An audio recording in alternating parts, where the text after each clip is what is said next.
In a world first, a patient in the UK has undergone AI-assisted brain surgery. Surgeons at University College London Hospital used a live artificial intelligence to remove a brain tumour in a patient. In the surgery, AI helped identify tiny structures in the brain color-coding areas to avoid during the operation. The patient, Riz Hibbert, says the surgery saved his eyesight. And we are very pleased to be joined by Dr. Danyal Khan, who performed the surgery. Doctor, great to see you here. So tell us how AI helped you and your team. Thank you so much. So first and foremost, I just want to make clear that us as a surgical team, so I'm a surgical resident, part of a wider surgical team, we're in total control during this operation. And this tool is something that's on demand and that we have control about, and it's not performing the surgery itself, we are. So with that housekeeping out of the way, it works just as you described. It sees the surgery as we see it. We perform this surgery through the nose with a long camera, so it sees that feed and it highlights important structures.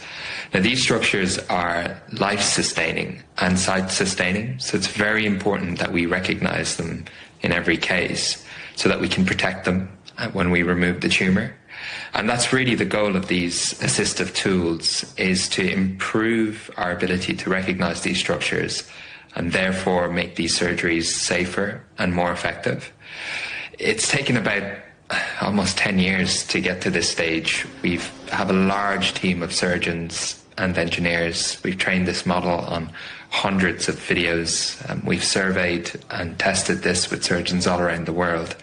And it's so exciting to finally see it reach the operating theatre. So when operating close to critical nerves and blood vessels can be very stressful, as you know. So how much of a difference could AI make to the safety and precision of brain surgery?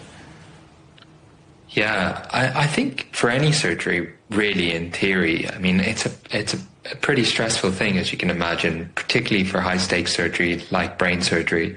We already use so many tools to help supplement our knowledge so that we are more certain about where these structures are and how best to avoid them.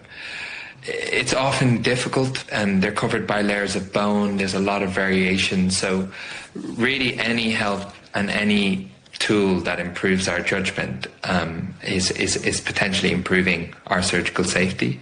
So it's very exciting, but as you say, it's very stressful, and we spent a lot of time getting the balance of information right for this work. We did a lot of simulated studies so that, you know, we're not just adding another tool to the hundreds of things that we use in the operating room that could potentially be distracting. It's been designed, you know, we say by surgeons for surgeons, with the safety in mind.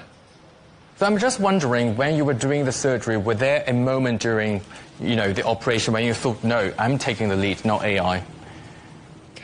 Yeah, absolutely. I have to say, I think that's a mentality regardless. I mean, we have to remember that this is still very early stage. We've used it in less than 10 patients. It's still in research, not in clinical practice. So the mantra here is very much we're still in control and we're performing the entire operation, and we're still testing whether this tool can live up to its potential. I would say, I think the low-hanging fruit, if you will, is that it's certainly, it seems like it's very useful for training and less experienced surgeons, but we're hoping we can get it to the stage in which it's useful to expert surgeons at many centres. Thanks very much. That is Dr. Danyal Khan.